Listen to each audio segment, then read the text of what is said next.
Que voulez-vous donc que je vous apprenne ? Apprenez-moi l'orthographe. Très volontiers.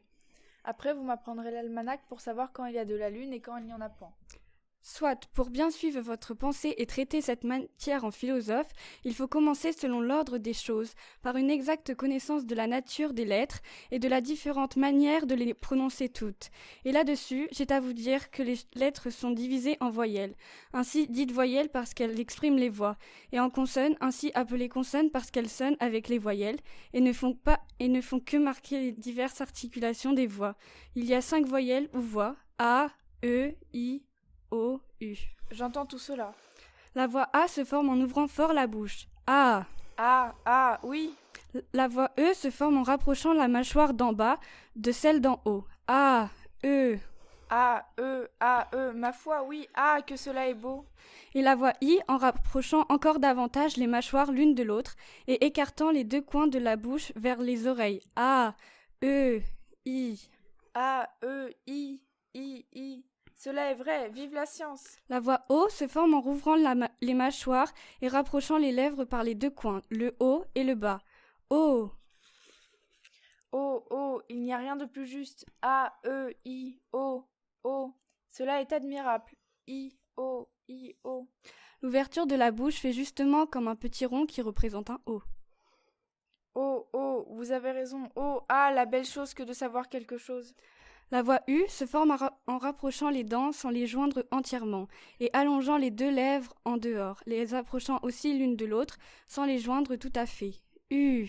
Il n'y a rien de plus véritable. U. Vos deux lèvres s'allongent comme si vous faisiez la moue, d'où vient que si vous la voulez faire à quelqu'un et vous moquez de lui, vous ne sauriez lui dire que U. Cela est vrai. Ah, que n'ai-je étudié plus tôt pour savoir tout cela. Demain, nous verrons les autres lettres, qui sont les consonnes. Est-ce qu'il y a des choses aussi curieuses qu'à celle-ci ? Sans doute. La consonne D, par exemple, se prononce en donnant du bout de la langue au-dessus des dents d'en haut. Da. Oui, ah, les belles choses. L'F en appuyant les dents d'en haut sur la lèvre de dessus. Fa. C'est la vérité. Ah, mon père et ma mère, que je vous veux du mal. Et l'air en portant le bout de la langue jusqu'au haut du palais, de sorte qu'étant frôlée par l'air qui sort avec force, elle lui cède et revient toujours au même endroit, faisant une manière de tremblement. Ra. Ra. Cela est vrai. Ah, l'habile homme que vous êtes, et que j'ai perdu de temps. Ra. Je vous expliquerai à fond toutes ces curiosités.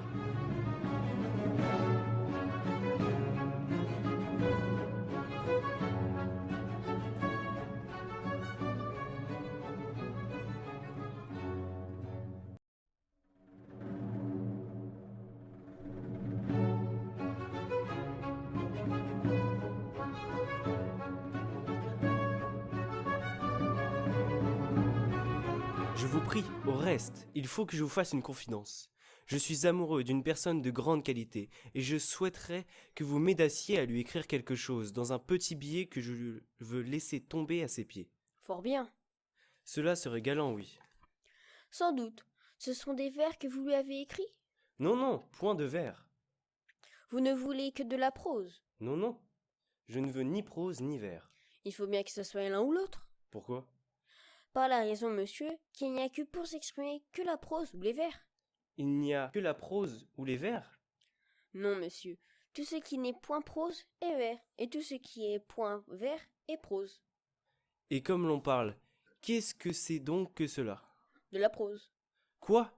Quand je dis « Nicole, apportez-moi mes pantoufles et me donnez mon bonnet de nuit », cela est de la prose ? Oui, monsieur.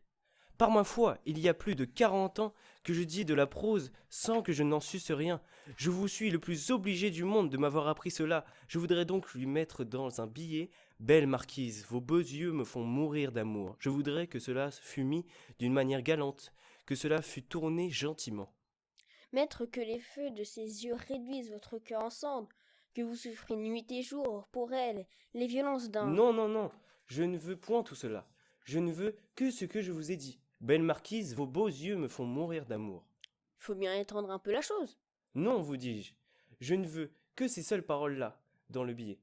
Mais tournées à la mode bien arrangée, comme il faut. Je vous prie de me dire, un peu pour voir, les diverses manières dont on peut les mettre. On peut les mettre premièrement, comme vous avez dit. Belle marquise, vos beaux yeux me font mourir d'amour. Ou bien, d'amour mourir me font, belle marquise, vos beaux yeux. Ou bien, vos yeux beaux d'amour me font, belle marquise, mourir. Ou bien, mourir vos beaux yeux, belle marquise, d'amour me font. Ou bien, me font vos yeux beaux mourir, belle marquise d'amour. Mais de toutes ces façons-là, laquelle est la meilleure?